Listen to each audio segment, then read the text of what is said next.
Welcome back to your live continuing coverage of Toy Fair 2016 in New York City. I'm Michael Artsis.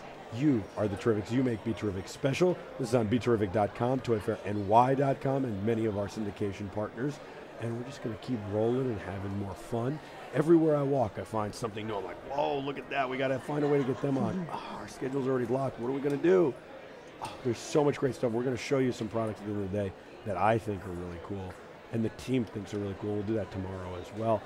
If you miss anything, because we've had a lot of special treats, you can just watch it all night long. We're going to loop all the day's content all night till we get back here, and then you can also watch our archives within 3 weeks. At BeTerrific TV on all social media, BeTerrific.com for the archives, YouTube.com/BeTerrific TV for the archives, and for our 360 videos that we've been doing that are amazing. I've got Adrienne Appell from the TIA, the Toy Industry Association, the wonderful and amazing organization that puts on Toy Fair and does so many great things for the industry. Thanks so much for joining us. Thanks for having me. I'm excited. I'm glad you're here because we're going to talk trends. Yes. I know what trends I've noticed. I've already told the viewers. What do you think the biggest trends in the toy industry are, other than the fact that it seems like people are starting to spend on toys a lot more than they have in the past few years like they used to? Yeah, well, I think that has really affected what some of the trends that we talked about throughout the show really have impacted. You know, the industry is up almost 7%, all categories for the most part. So it's not just building accessories fueling the growth. We're seeing growth in dolls, we're seeing growth in games and puzzles, we're seeing growth in plush. So tech is still trending. We're talking a lot about robots and drones are all over the place, the toys to life category. But we're also seeing growth and trends in collectibles. So whether they're mini or the large Star Wars figures, there's really something out there for everybody. You talk about drones. What I'm really excited about drones is that it seems like in years past with drones, all the drones were trying to be here and be considered toys. Yeah. And maybe because of the FAA and what they were going on with, like, we'd like to be a toy, see, we're not that big a deal.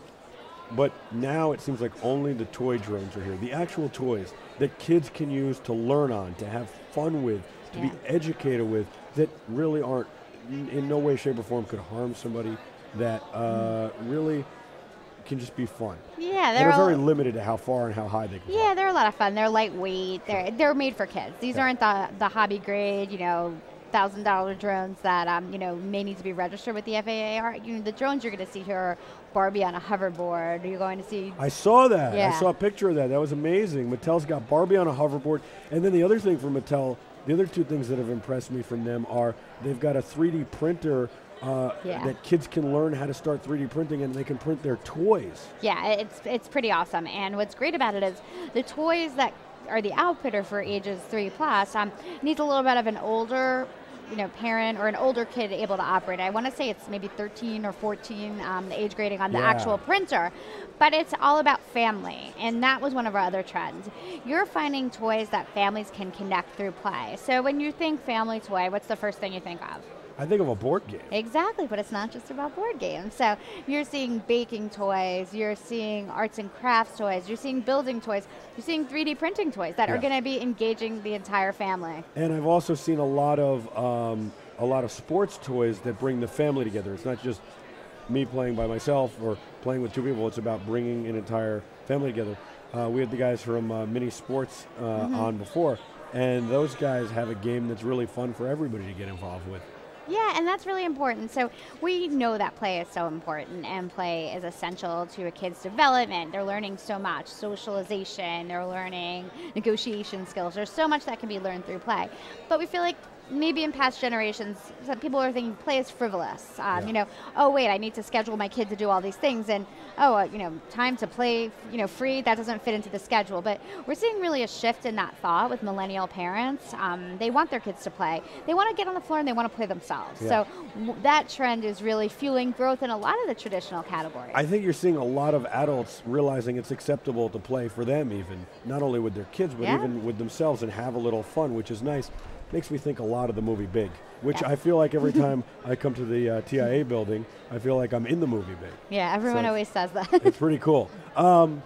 What about the trend of back to basics? It seems like that is a very big trend this year. STEM and technology and STEAM and STREAM, as you mentioned, are huge.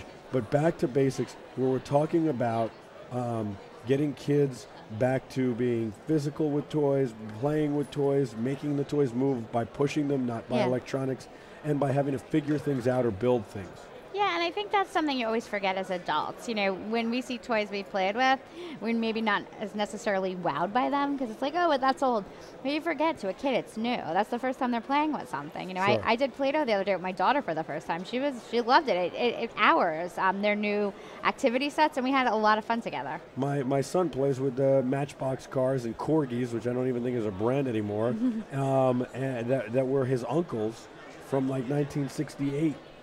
and 65 and 67, and I just found out the other day some of them might be very valuable, believe it or not. But I think that it's amazing that that these toys, again, that's an old car, but it's the first time my son's ever seen that car, so it's fun and it's cool. Exactly, and it's so much fun to play with a toy that was yours or a brand that you loved when you were a kid with your own kids. So Absolutely. I love to do that. Yeah. So. How many kids do you have? I have 2 kids. And how old are they? They are 3 and 1. Wow, very cool. Yeah. Hey, you want to give them a shout out, say hello to them? It's okay. No, all right. Anyway, that's pretty cool. So what do you like to play with them? I like to play with activity toys. I also like to do role play. My daughter's really into dolls, so we do a lot of dress up. That's really big. Isn't that a new trend that's really big? Because I don't remember people dressing up as much as they do now. And I noticed that there are some kids who get this sent to school in the outfits. Yeah. I think it's speaking to today's parents. It's not as strict, it's not as rigid, and you just want your kids to have fun and imagine. So there's no harm in going to school with a tutu or a doctor's scrub hat. Why not, right? Yeah. No, not at all. It's clothing just like everything else. Yeah. And I noticed Lincoln Logs has a big presence here. It seems like they're having a revitalization. Yeah, Lincoln Logs are 100 years old, and they have a collector's tin that they're showing at the show. It's fun. I had the same exact tin when I was a kid, so I love it. What is the absolute biggest trend you think is going on here? Obviously, you said tech is not going away, which we know. It's only going to get better and more exciting. And I love how it gets more refined every year, and how the phones and the smart apps are actually doing real things now instead of just, well, it has an app and then... Yeah, and that's one of the things we're talking about. We really feel like the toy makers have gotten tech right and where it needs to be, and realizing not everything needs to be tech to be fun. It needs to enhance the play pattern. It needs to be fun. A couple of years ago when, app toys came out, it was like everybody needed to have an app, and some of them are awesome and some of them weren't so fun. Sure. So I think the one thing to remember is that it doesn't really matter if it's tech or classic play or whatever. It just needs to be engaging to the kid. So that's why the STEAM trend is still really, really popular, because there's so many cool things that kids can do. And people have asked, is the educational toys, is that really fueled by the parents wanting the kids to learn, or for the kids, are they asking for those toys? And I think it's a combination of both, really, because the kids want the toys because they're cool. They don't care that they're learning how to code a robot. They just want to code a robot because they're having a great time doing it. So they call that edge tech, right? Education tech. Yeah. And you're right. They just want to learn to code a robot because they think it's cool, and the parents are happy because the kid is like, hey, I'm learning something. Yeah, the parents are amazed. Yes. How my kid can code a robot. And I think the best part of the whole thing is that the kids are learning without realizing they're learning, which is the best way to learn. Yeah. In my mind. Now, what about VR 360? We've been shooting a lot of VR 360 videos around Toy Fair. We're really having a lot of fun doing it. Yeah. I think, personally, in the video space, it's going to be the future, a great way to consume content. As far as I can tell, the only ones here doing VR are Mattel again with the Viewmaster, and it's their second one, the Viewmaster 2.0, which looks amazing. I haven't seen it yet, but it looks like a really good headset. The thing I like about it is the price point. It's not $100, it's not $80, it's not $500. Yeah. It's like $30.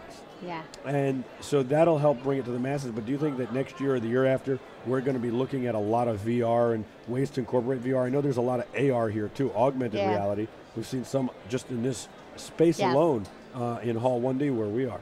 Yeah, this is a category we've been watching for a little while. I definitely think it's going to take off. It's a little bit slower than I would have thought. 2 or 3 years ago, we saw a few things, and we've kind of been waiting for the next wave. But again, I think people are waiting until they can do it right, and they can do it at an affordable price point. And that's one thing to think about when you're talking about toys. The average price of a toy is about $10.35. So a lot of times with cutting-edge technology, toy makers want to use it, but they're waiting so they can infuse it in a way to enhance the play pattern, but it also doesn't make it cost prohibitive for a parent to be buying it for a child. They want to be able to make it affordable to the masses while still having fun. So Yeah. Uncle Milton has some pretty cool stuff. They do. They have some very, very cool Yeah. stuff. The Star Wars stuff that they have is super technologically advanced and cool. Levitating wands and They have virtual reality. They have a virtual reality They do. ant farm.